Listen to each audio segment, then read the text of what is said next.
Vámonos al G7, Palacio de Versalles. Oye, sí, justamente porque, Rafa, después de 2 semanas donde Trump bombardeó a Irán, Irán responde, Israel seguía atacando y el mundo entero hablaba de una posible tercera guerra mundial, hoy tenemos un acuerdo de paz. Ayer ya veíamos las imágenes de Trump firmando. Entonces la pregunta es súper simple. ¿Quién ganó realmente esta guerra? A ver, es más complejo decir quién ganó que quién perdió. Y la perdió Estados Unidos. La perdió Donald Trump. La perdió absolutamente. Él no dice eso. Ayer salió diciendo, yo soy el jefe, I'm the boss, decía.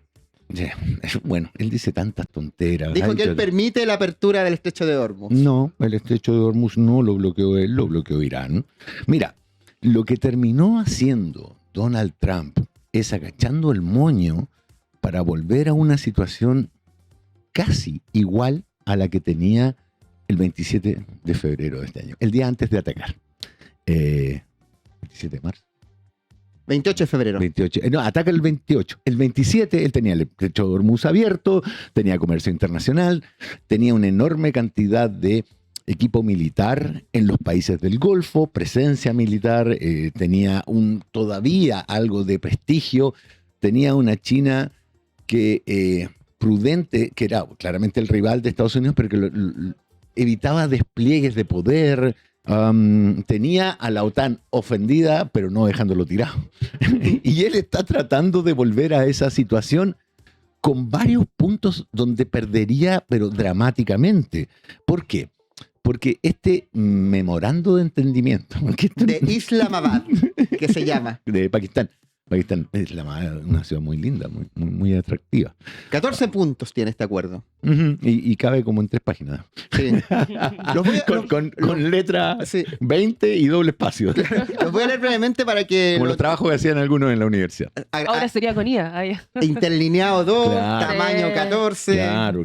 Ya, pero son que los voy a leer muy rapidito para que los tengamos solamente. El fin de las hostilidades y seguridad regional, cese del conflicto inmediato y permanente de la guerra en todos los frentes, no proliferación nuclear. Irán reafirma su compromiso con el Tratado de No Proliferación, de no adquirir ni desarrollar armas nucleares. Fuerzas militares. Estados Unidos se compromete a no incrementar sus tropas de región durante la negociación y a retirarlas de las zonas circundantes en un plazo de 30 días posteriores al acuerdo definitivo. Y este que es el fundamental, el punto 2, son varios, así que vamos comentándolo. El desbloqueo marítimo y comercial, donde Irán garantiza la reactivación y plena seguridad del tráfico de buques mercantes en el Golfo Pérsico y el Mar de Omán, un plazo de 30 días, neutralizando minas y obstáculos técnicos. Es decir, el fin del bloqueo naval. Oye, perdón, pero leyendo los puntos da la impresión que Trump terminó entregándole varias cosas a Irán. Sí. A ver, conocemos filtraciones, no conocemos el acuerdo propiamente tal. Y lo que es más, de aquí en adelante viene la negociación. Si lo que se está haciendo es un acuerdo de alto el fuego, con una suerte de carta GAN de lo que vamos a tratar en las negociaciones. Estados Unidos se pone fin se firma el Tratado de No Proliferación Nuclear y se pone fin al programa nuclear. Y Irán dice, no es cierto, nosotros no vamos a terminar con nuestro programa nuclear. Te hago un alcance muy pequeño. Si algo nos enseñó Corea del Norte y Gaddafi o Irak en su momento con Saddam Hussein, es que si tú no tienes armas nucleares, tu poder de negociación se reduce al mínimo. Pero Corea está ahí, firme como el peñón de Gibraltar, porque tiene armas nucleares. Entonces el incentivo a tener armas nucleares como las tiene Israel, aunque sea totalmente fuera de los acuerdos de no proliferación de armas nucleares, es una garantía de cierta capacidad de negociación mucho mayor a nivel internacional, ¿no? Creo que los incentivos están puestos absolutamente en otro lado. Se cesan las hostilidades, lo cual es bueno para todo el mundo. Se reabre el comercio, lo cual es bueno para todo el mundo. Pero de aquí viene la negociación. A ver, permíteme el autobombo, digamos yo, con mi amigo, mi colega y muy admirado Claudio Pardo, que vive en Alemania. Estamos tratando de hacer todos los miércoles tipo 12, por la diferencia horaria, ellos tienen muchas más horas que nosotros, 6 o 7 a esta altura, un live que queda en nuestras cuentas de internet, de Instagram, sobre este tipo de temas. Y ayer conversaba con él, y es espantoso el nivel de retroceso de Donald Trump. Acuérdate que había un acuerdo que Irán firmó con Rusia, China, Estados Unidos, Francia, Inglaterra, Alemania. Me falta uno más. Eran 8. Pero este era un acuerdo de 300 páginas donde iba punto por punto. O sea, se decía, ya, ¿en qué lugares se va a inspeccionar? ¿Quién va a inspeccionar? ¿Qué va a inspeccionar? Y ahí se trataba todos los puntos sensibles, las refinadoras, las centrifugadoras de uranio, todo. Y que Irán se comprometía a eso. Establecía cómo resolver los diferendos. Si un día no nos dejan ver una máquina, ¿qué es lo que pasa? ¿Qué es lo que se hace? Bueno, Trump llegó a su primer periodo y descubrieron, no sé, había un lugar donde no los dejaron entrar, que en el acuerdo estaba establecido el protocolo en ese caso. Y él dijo, no, violaron el acuerdo, así que se acabó el acuerdo. Y ahora lo que tiene es mucho menos. ¿Y quién va a negociar? Jared Kushner, cuyo mérito es ser el yerno de Donald Trump, es un empresario inmobiliario. ¿Qué sabe ese señor de armas nucleares? ¿Qué sabe de política internacional? ¿Qué sabe de derecho internacional? Y lo que me dijo ayer Claudio, que puedan revisarlo en Instagram, es... ¿Se viene Rafa Cavada streamer? ¿Más adelante, quizás? No creo. Yo creo, concordando o tratando de ser coherente con lo que te decía antes, que las redes pueden ser muy buenas si tú das información digerida, analizada, proyectada, con antecedentes serios. Claudio en ese sentido es un tipo al que yo admiro profundamente, y que en el diálogo con él yo creo que la información fluye con facilidad y que es fácil de entender. Pero ¿quién va a negociar? Jared Kushner, J.D. Vance. ¿Qué sabe J.D. Vance de política internacional? Y lo que me decía Claudio, que para mí era más aterrador, es que gran cantidad de las personas que negociaron aquel acuerdo están muertos, sobre todo en Irán. Acuérdate que en un momento Israel atacó Qatar cuando estaban citados a una reunión de negociadores por el propio Donald Trump. Israel atacó. De hecho, Netanyahu recibió una llamada de Donald Trump donde le dijo, bueno, nunca más me hagáis esto, nunca más. Cosa que Netanyahu no sé si lo tomó demasiado en cuenta. Entonces, este acuerdo es algo que vamos a tratar de resolver sobre la marcha. Por lo tanto, es un fracaso para Donald Trump. La cifra, que también me la dio Claudio Bardo ayer, y que, ojo, todo esto son trascendidos, son filtraciones. Y son filtraciones que a mí me parecen súper interesantes, porque si no se ha dado a conocer el acuerdo hasta ahora es porque hay cosas difíciles de digerir para el público estadounidense. Trump casi crucificó a Obama porque cuando se firmó aquel acuerdo, el de los 8 países, claro, el octavo era Irán, le pasaban $300 millones como para implementar cosas. O sea, el acuerdo partía con Estados Unidos pasando plata. Por supuesto, Trump se hizo un festín con aquello. Ahora, según trascendidos, tendría que pasarle $24.000 millones de dólares. Eso es 80 veces más que los $300 millones. 80, casi 100 veces más. Imagínate cómo vas a hacer que el público estadounidense vea las cifras de lo que se gastó, vea cómo le subió la benzina, vea cómo está la inflación, vea los problemas de salud, de empleo que tiene su país, y le digan que además tiene que pasar $24.000 millones de los que se gastó en la guerra. En esta guerra Estados Unidos perdió un Sentry, un avión que cuesta entre 500 y 700 millones de dólares, que es una suerte de centro de comando y control del campo de operaciones volante. Perdió un radar, el del THAAD, que es el sistema de defensa aéreo más largo, más extenso que existe, que coordina cosas desde miles de kilómetros de distancia, y que informa también a los Patriots de la cúpula de hierro y de otro para que tengan las trayectorias. Ese radar costaba entre 700 y 1.000 millones de dólares, según yo he leído en páginas de analistas militares. Creo que es aquel en el que se ve cómo le pega el dron. Además, un dron que cuesta $30.000, 30.000, que funciona con un motor de moto, chica, básicamente. Entonces, el Shahed 136. Entonces, tú tienes un escenario súper complejo donde, claro, Donald Trump lo presenta como una victoria, pero cuando vayamos conociendo los términos del acuerdo, yo creo que no. Y creo que, por ejemplo, liberarle los fondos. Irán tenía una serie de fondos limitados desde el primer gobierno de Trump como sanción internacional en Europa, en otros países. Ahora los van a liberar y no es poca plata. Y eso permite al régimen de los ayatolás solidificar su poder.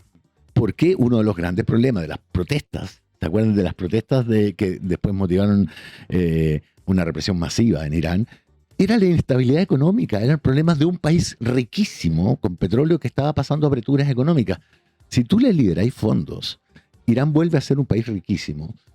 Yo no estoy diciendo que el régimen de los ayatolás sea una maravilla, ni mucho menos. Soy como todo el mundo un convencido que hay que hacer avances en la protección de los derechos humanos, en los derechos de la mujer, que hay que democratizar más las decisiones, de que hay que terminar con la injerencia del mundo religioso en el mundo laico.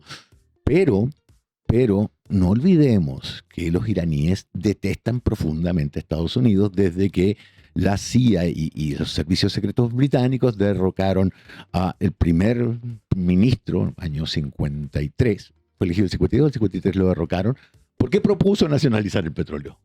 Y después instalaron al Shah, Reza Pahlavi, que tuvo una policía secreta tanto o más brutal que la represión de los ayatolás, que por último es un movimiento supernacionalista, y que es respetuoso del mundo persa y del mundo islámico. No hay que olvidar que son árabes, persas, no hay que olvidarlo, y que son musulmanes. Entonces, me parece a mí que esto es una sonora derrota. Y por último, ayer también lo conversábamos con Claudio y es notable, tú tienes intereses tácticos. Ya, destruimos la armada de Irán. Ya, pero el estrecho de Hormuz siguió bloqueado. Claro. Con minas, con lanchas, con lo que fuera. Destruimos la aviación. Ya, pero tus propios aviones corrieron riesgo serio y algunos fueron derribados, incluyendo una 10, que es una máquina increíble, incluyendo F-15. Entonces ya, destruimos la Fuerza Aérea iraní, pero no logramos que la nuestra operara con facilidad. Íbamos a destruir allá, decapitamos a la cúpula gobernante. Israel lo hizo el primer día, en un ataque militarmente hablando impecable. Ya, pero el otro día tenía ahí al hijo. Decapitamos al gabinete político. Ya, pero estaba preparado todo para suceder inmediatamente ese gabinete. La Guardia Republicana sigue igual operando. Entonces tú puedes cumplir objetivos tácticos y perder todo lo estratégico. Es una derrota en términos de tus logros. No lograste hacer nada de lo que dijiste el primer día, ni la segunda semana, porque esto fue cambiando, claro. ¿No? ¿Se acuerdan? Sí, esto fue cambiando desde el provocar un cambio de régimen, el programa nuclear, la apertura del estrecho de Hormuz. Todo fue un fracaso. 3 meses y medio estuvimos en 111 días. Un desastre militarmente hablando para Estados Unidos que no logró. O sea, no ganó nada Estados Unidos. Es que tú no tiene puede tomar una narrativa para decir que ganó, o ni siquiera eso se puede pescar. Yo no creo que haya una narrativa convincente. Si lo que pasa es que ahí entramos de nuevo al cómo los públicos que interpretan las cosas de manera simplonas pueden ser convencidos de algo. Y cuando te dicen vamos a regular, vamos a impedir que tenga armas nucleares, todos los aparatos de inteligencia estadounidenses fueron súper claros. Irán no estaba a puertas, ni mucho menos, de tener un arma nuclear. Creo que las proyecciones más optimistas hablaban de 2031. No 2 semanas ni 2 meses, como dijo Benjamin Netanyahu, que por lo demás viene diciendo eso desde los años 80. Digamos. Oye, perdón, solamente algo muy corto, porque ya viene Carlos Pinto. Si hablamos de derrotas, por supuesto, si hablamos de pérdidas, no podemos dejar de lado ¿Israel? La pelea que ha tenido con Netanyahu. Porque públicamente lo llamó loco y dijo una frase increíble: sin mí, Israel no existiría. Entonces, claro, es fascinante porque Trump históricamente creo que ha sido el presidente más cercano a Israel y de repente vemos algo que parecía imposible, que está Trump chocando con Netanyahu. ¿Tú cómo lo lees? ¿Tú crees que esto de verdad significa el rompimiento de su vínculo o simplemente es una pelea táctica de corto plazo? Es que yo creo que una cosa que tienen en común Trump y Netanyahu es que no tienen amigos, tienen aliados. La otra es que tienen ambos discursos iguales. De hecho, yo creo que el discurso de desprecio constante al adversario de Steve Bannon y Trump fue fundado por... No, empieza con Netanyahu, sigue con Trump y vuelve a Netanyahu, que como dijo, un conocidísimo analista y además asesor del gobierno de Netanyahu. Digo, Netanyahu es un hombre infinitamente más culto y educado que Trump. Lo que sí es preocupante, me parece a mí, que Trump y Netanyahu tienen además un desafío súper grande dentro de sus públicos, de sus países. Ahora, a final de año, las elecciones de medio término.